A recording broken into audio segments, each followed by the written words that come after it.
네, 안녕하세요 여러분들 반갑습니다. 금융과 에너지 업종을 누구보다 쉽게 알려주는 데이아 멘토 권혁철입니다. 오늘 미창석유라는 기업 리뷰해 보도록 할 텐데요. 일단 여러분들도 아시다시피 미창석유 같은 경우 석유화학 사업을 진행 중에 있는 기업이죠. 제가 오늘 말씀드릴 주제는 주가가 제자리로 돌아왔다라고 이렇게 적어 놨었는데요. 저번 주 월요일이죠. 월요일날 윤석열 대통령께서 포항 앞바다에 석유가 발견이 되었다라고 발표를 하자마자 미창석유가 상당한 상승의 모습을 보여줬지만 결국엔 제자리로 돌아온 모습을 보실 수가 있어요. 그래서 미창석유만의 모멘텀이 무엇이 있을지 제가 오늘 말씀을 드리려고 하고, 수급적인 측면에 대해서도 좀 어떻게 바라봐야 되나라고 말씀을 드리려고 합니다. 네, 사실상 이 모멘텀에 대해서는 제가 지속적으로 말씀을 드렸었는데요. 그러니까 복귀 형식으로 다시 한번 말씀을 드리려고 합니다. 이러한 부분들 오늘 같이 한번 확인해 보면서 천천히 얘기 나눠보도록 할 텐데요. 먼저 시작하기 전에 저희 데이업 채널에 오시면은 모든 종목들을 커버해 드리고 있으니까 찾아와 주시면 정말 감사하겠고, 제 영상도 끝까지 지켜봐 주시면서 댓글로 궁금하신 것들 남겨주시면은 다음 영상에서 말씀을 드리도록 하겠습니다. 그러면 미창석유 바로 보도록 할게요. 사실상 미창석유가 저번 주 월요일 날 윤석열 대통령께서 동해에 이 140억 배럴 석유가스 매장이 가능성 크다라는 내용들 때문에 석유화학 기업들이 상당한 상승의 모습을 보여줬었거든요. 근데 사실상 지금 이 석유가스 매장에 대해서 상당히 말이 많은 편이기도 하죠. 뭐 가짜이니 뭐니 하면서, 그래서 이거는 조금 사실 지켜봐야 하는 이슈가 아닐까 저는 생각을 하고 있고요. 그렇다면 미창석유만의 모멘텀은 어떤 것들이 있을까? 제가 지속적으로 얘기를 드리지만 미창석유 같은 경우는 윤활유, 뭐 고무 배합유, 전기 절연유, 유동 파라핀 뭐 이런 제품들을 생산하는 업체인데요. 일단 윤활유 부분이 약 76%로 상당한 비율을 좀 차지하고 있죠. 하지만 제가 말씀드리고 싶은 곳은 이 전기 절연유거든요.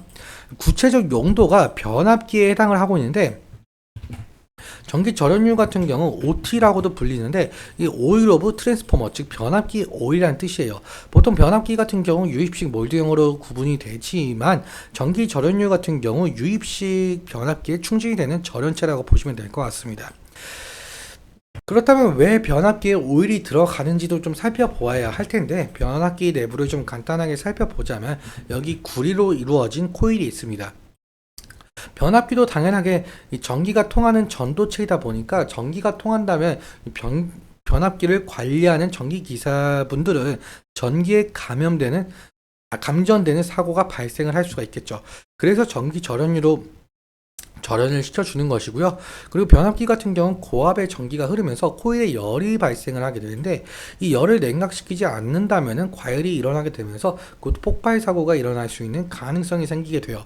그래서 전기 절연유를 충전하면서 가열되는 코일을 냉각시키기도 하죠. 그래서 이 유입식 변압기는 필수적으로 전기 절연유가 필요한데요. 그렇다면 이 전기 절연유의 매출이 상승을 하려면 결국엔 변압기의 수요도 늘어날 가능성이 있어야겠죠.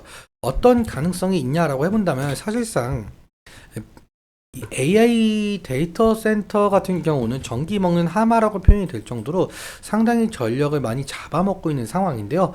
그래서 미국에선 전력 고갈까지 닥치고 있다라는 상황이 있습니다. 아무튼 AI 데이터 센터 같은 경우 기존 데이터 센터에 비해서 전력 소비가 6배 이상 많고요. 그리고 지금 현재 AI 서비스 같은 경우 결국엔 데이터 저장이 필수적일 수밖에 없습니다. 그렇다면 데이터 저장을 할 수 있는 데이터 센터 같은 경우 끊임없이 가동을 해 주어야 될 것이고, 가동을 하면 할수록 전력 소비는 지속적으로 늘어날 수밖에 없다는 겁니다. 그런데 지금 AI용 데이터 센터 같은 경우 시설이 매우 적다 보니까 기업에서는 이 AI용 데이터 센터를 상당히 건설을 하려고 하고 있어요. 그렇다면 여기서 필요한 것은 바로 전력망 확충일 텐데요. 뭐 태양광 발전이든 풍력이든 원자력이든 뭐 이러한 발전소 같은 경우는 변압기가 꼭 필요한 존재일 수밖에 없습니다. 왜 그러냐라고 해본다면 전기 같은 경우 발전소에서 만들어지면서 가정이나 회사까지 오게 되는데 이러한 과정을 거치게 돼요. 보통적으로 발전소에서 만들어지는 전기 같은 경우 11kV에 해당하고 있고요. 그리고 변전소를 거치면서 765kV로 승합을 시킵니다. 그리고 345kV나 154kV로 강압을 시키거든요. 그리고 도심 근처에 있는 변전소에서 다시금 22.9kV로 강압을 시키죠. 그래야 우리가 흔히 보는 주상 변압기로 220V로 또 강압을 시켜주는데요. 그러니까 다시 정리해 보자면은 상당히 많은 변압기가 들어갈 수밖에 없다라는 겁니다. 그래서 필수적으로 전기 절연유의 수요가 늘어날 가능성이 있겠는데, 그렇다면 미창석유에도 긍정적인 매출이 잡힐 것이고 주가에도 상당 부분 긍정적으로 영향이 갈 가능성이 상당히 높겠죠. 그렇다면 오늘은 또 수급적인 측면에 대해서 좀 말씀을 드려보려고 하는데요. 차트 보면서 좀 이어서 설명을 해보도록 할게요. 오늘 미창석의 차트를 보시면 윗꼬리가 상당히 길게 달린 모습을 보실 수가 있어요. 한 2% 정도 상승을 했다가 약 보합권에서 마감을 한 모습을 보여주고 있는데, 일단 지지라인 같은 경우 우리는 여기 이 부분은 좀 생각을 할 수가 있을 것 같습니다. 그리고 여기 이 가격 레인지가 될 가능성이 높겠는데요. 왜 그러냐라고 한다면은 과거에 5월 30일도 마찬가지고 이 부분에서 좀 지지가 많이 일어나고 있는 상황으로 보이고 있죠. 그렇기 때문에 이 부분이 좀 지지라인이 될 가능성이 높겠고요. 만약에 이 가격 레인지를 이탈을 하게 된다고 한다면은 사실상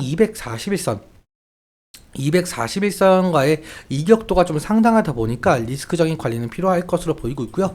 만약에 상승시 같은 경우 사실상 6월 3일날 긴 윗꼬리를 달고 하락한 모습을 보여주고 있기 때문에 상승시마다 차익 실현 매물이나 원금 보전 매물이 나올 가능성도 있다는 점 염두에 두시면 좋을 것 같습니다. 수급적인 측면 함께 살펴보자면, 제가 기간 설정을 4월 8일로 했는데요. 4월 18일로 했는데 사실상 4월 18일 이후로 어느 정도의 상승을 보여줬기 때문에 제가 4월 18일로 설정을 했고요. 4월 18일 날짜로 보자면 이 개인 같은 경우는 10,000주 정도 현재까지 매도 중에 있는 것으로 확인이 되고 있고, 외국인 같은 경우 5,300주 매수, 기관 같은 경우 3,300주 매수가 되고 있는 상황을 보실 수가 있겠죠. 그래서 외국인과 기관이 현재 개인의 매도세를 좀 다 받아주고 있다라고 보시면 될 것 같은데요. 하지만 오늘 같은 경우 흐름이 좀 반대죠. 개인이 매수, 외국인 기관 매도. 그렇기 때문에 지금 외국인과 기관의 매수세가 상당 부분 있다 보니까, 만약에 외국인과 기관이 매도세로 나오게 된다고 한다면 미창석유의 주가에 악영향을 끼칠 가능성이 높겠죠. 실제로 오늘 외국인과 기관이 매도를 함으로써 지금 주가에도 윗꼬리가 달린 모습을 좀 보실 수가 있습니다. 좀 더 자세하게 살펴보자라고 한다면은 미창석유 같은 경우 4월 18일 이후로 CLSA 증권 창구에서 5,500주 정도 매수가 되고 있는 것을 확인을 할 수가 있겠고요. NH투자증권에서 2,200주, KB증권에서 1,800주, DB금융투자 창구에서 700주가 매수가 되고 있는 상황을 보실 수가 있죠.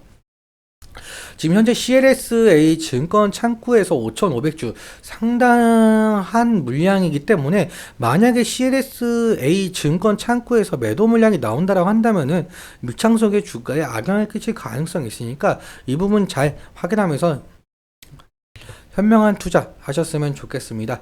오늘도 여기까지 말씀을 드리면서 오늘 내용 여러분께 도움이 되셨다면 구독과 좋아요 부탁드리고, 그리고 말씀드린 내용과 차트적인 부분에 대해서 제 개인적인 견해가 있을 수밖에 없기 때문에 여러분들의 주관적인 견해와 함께 투자를 현명한 선택하셨으면 좋겠습니다.